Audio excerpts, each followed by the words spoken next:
ڕۆژێکی ڕەشە لە مێژووی دەسەڵاتدارێتی یەکێتی پارتیە.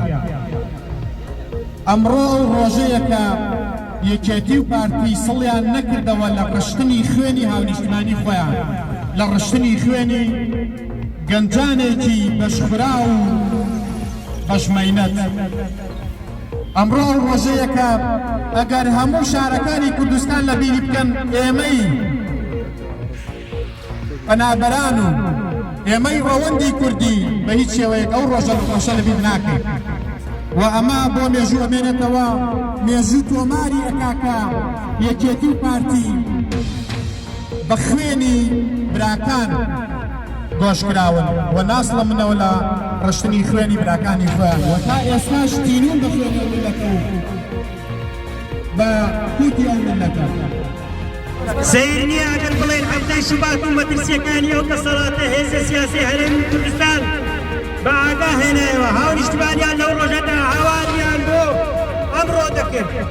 ئاشکرایە خاوەنی ئەو سیستەم و سیاسەت و فەرمانڕەوایە خراپە شەست خواردووی بەڕێوەبردنی ئەم ئەزمونەی ئەو دوو حیزبە بنەماڵەیە بوون هەر لە شاخەوە ئەوەیان لێ چاوەڕوان دەکرا بە کوردی وختەیەکی خاوەن هەمان ئەو عەقلیەت و بەڕێوەبردنە خراپەی خێڵەکەی لە بری چاکسازی و جێبەجێکردنی داواکاریەکانی هەفتەی شوبات بە پیشەک وەڵامی ڕۆڵەکانیاندایەوە. دەسەڵاتێکی بێباکن بەڕشتنی خوێنی ڕۆڵەی خۆی ئیتر چۆن دەتوانێت چاوەڕێی چاکسازی و گۆڕاکاری لێ بکرێت. درود و سڵاو بۆ گیانی پاکی شەهیدانی هەفتەی شوبات و ڕۆژانی دوایی. بات ئەو ڕۆژە بوو تیایدا گەنجانی وڵات لەبەر زوڵم و زۆرداری دەسەڵات هاتنە شەقا. بەڵام بەداخەوە ئەو دەسەڵاتە زاڵمە وەک پیشەی هەمیشەیی دەستی کرد بە کوشتنی ڕۆڵەکانی لەو ڕۆژەدا. کۆمەڵێک ڕۆڵەی نیشتیمانی خێرنەخۆنەدی و کەم شەهید بوون. ئێمەش لێرەدان بۆ ئیدانەکردنی ئەو تاوانە و ڕادەستکردنی بکوژانی بۆ ئەوەی ئەو تاوانە دووبارە نەبێتەوە بگرێن بە دادگا. ڕۆژەڕەشەکەی سلێمانی دیارە ئەمڕۆ ئێمە لێرە کۆبووینەتەوە لە نشەی سزانەدانی ئەو تاوانبارانەی بە گەنجانی سلێمانیان تریدۆر و خەڵقانی خوێن کرد. مێژووی سەرمێنەری ئەوەیە کە چۆن لە بینای لەقی چواری پارتی نادیموکراتی کوردستانەوە بە فیشەک وەڵامی خۆپیشاندەران درایەوە. چەندەها گەنجیان شەهید کرد. هەفتەی شوبات هاواری گەلێکی خێرنەخۆنەدی و بەرامبەر ستەمی حکومڕانی و خۆماڵی. هەفتەی شوبات پێویستی کە حکومڕانی هەرێم هیچ شتێ بەلایەنەوە هێڵی سوود نییە بۆ مانەوەیان گەڕان خوێنی گەنجەکانیش. هەفتەی شوبات مامۆستایەکی ئاینی ڕۆشنبیرێکی ڕادیکال و گەنجێکی خوێنگەرمی خستە یەک سەنگەرەوە. چونکە هەموو بە یەک دەنگاوی خزمەتگوزاری باشتر و سەربەری یاسا و بڕکردنی گەندەڵیان دەکرد. دوای 13 ساڵ لەم ڕووداوانە ئێستا بارودۆخی هەرێم لە هەموو کات خراپترە. حکومانان سەرقاڵی بە تیزکردنی هەموو شتێک و دەیانەوێت هەموو بەرژەوەندە شتەکان بکەنە قوربانی بەرژەوەندە حیزبی بنەماڵی و دەستیەکان. لە ڕاستیدا ئەم ڕووداوە وەک زەنگێک وا بوو بۆ دەسەڵاتدارانی هەرێم کە چەندی ساڵ بوو خەریکی دزی و گەندەڵی و ناعەدالەتی بوون.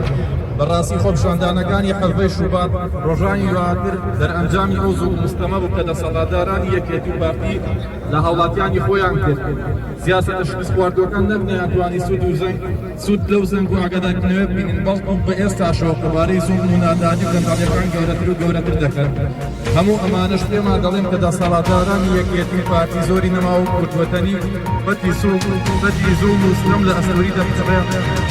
سەرێک بۆ سەردار نزم و چەماو بێ کە زۆڵم مات و لات و داماو بێ. دەماخی ناوی پوچ و وەستاو بێ عاشق بەنانی پیسی ماستاو بێ. بە فەرمانی وان بژی و جوڵاو بێ ڕەگی دەماخی ڕۆشت و سواو بێ. سەرێک کە کرمی پارەی لە ناو بێ بێباک لە حاڵی ڕوت و داماو بێ. ڕیشک و ڕەگەزی خەسێنراو بێ بە موچە بڕین ترسێنراو بێ. گەلۆر و کلۆر کە کای لە ناو بێ جێبەجێکەری ئەمری ناپیاو بێ. نەبێ و نەبوونی باشتر لە ماو بێ یا ڕەبی گۆڕی باڵتەنراو بێ. سپاس. چونکە ئەم دوو هێزە هەر لە سەرەتای دروستبوونیانەوە بە شەڕی براکوژی دەستیان پێ کردووە و دەستیان سوور بوو بە خوێنی یەکتر. ئەوان بە خوێنی براکوژی گۆشکراون و بۆیە بە حەسرەتن بۆ کوشتنی ڕۆڵەکانی گەل ئەم دوو هێزە وەک گەنەی پیس دەمی بۆ گەنیان لە گیانی میلەت بوون کردووە سەیری گیرفانیان بکە پڕە لە پارەی دزراوی میلەت سەیری دەستیان بکە سوورە بە خوێنی ڕۆڵی هەژار خێر لە دیوەکان سەیری ورگیان بکە فێرە و شۆڕە و میلەت برسیە سەیری چاویان بکە خیانەتی لێ دەبینی نمارتی لەلا پاکە خاوەن سیوێکی ئابە مەسعود مێشک بەتاڵە خاوەنی ئاش بەتاڵە ئەم زوڵمە ناچێتە سەر خاوەن شانزەی ئۆکتۆبەر کە بۆ ماوەی 63 ڕۆژ لە سلێمانی و شار و شارژێکەکانی کوردستان بەڕێوە چوون لە ماوەی 62 ڕۆژ خۆپشاندانەکانی حەڵبەی شوباتە دە کەس شەهید بوون و چەندین کەسی تر بریندار بوون ئەمڕۆ دوای 13 ساڵ بەسەر پێبڕینی ئەو ڕووداوانە جگە لەوەی داواکارە سیاسەکان هیچی لێ نەگۆڕاوە ئێستا نەبوونی موچە و خزمەتگوزاری و دامەزراندنی چەندین کەموکوڕی گەندەڵیشی هاتۆتە سەر حکومت زۆر بێباکە لە هەست داواکاری و هەوڵاتیان بە جۆرەی هەرێمی کوردستان و دابەشبوو بوو بەسەر دوو توێژدا کەمینەیەکی دەستڕۆیشتوو کە دەستی گرتووە بەسەر سەرۆت و سامان و وڵات و زۆرینەی سەرۆت و سامانی لەدەستدایە و زۆرینەیە کە بەشێکی زۆر لە گەنجەکانی بێکار و هەژار کە 13 ساڵ پێبەر دەبێت بەسەر ئەو ڕۆژەدا کە جەلادەکانی یەکێتی و باتی لە شاری سلێمانی چەندەها گەنج و لاویان خەڵکانی خوێن تەنها تاوانیانەوە بوو داوای مافە سەرەتایەکانی ژیانیان دەکرد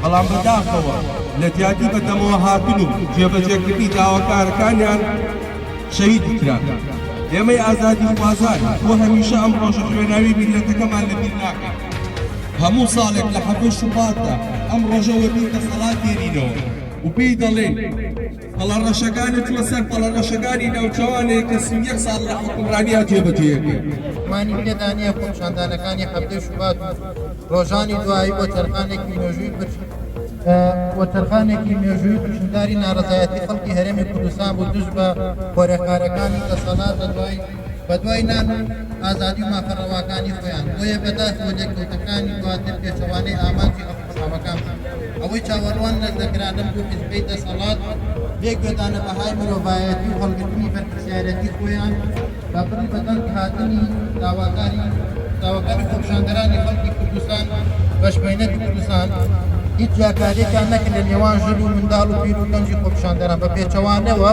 هەنگاوی نامرۆڤانەیان بەرەو بەرپرسیارەتی لە دژی خۆپشاندەران ئەنجام بدەن لە ئەنجامدا لە منداڵ و گەنج و پیر کردە ژێر ڕەحمی دولەی دفاعەکانیان و خەڵکانی خوێنیان کردن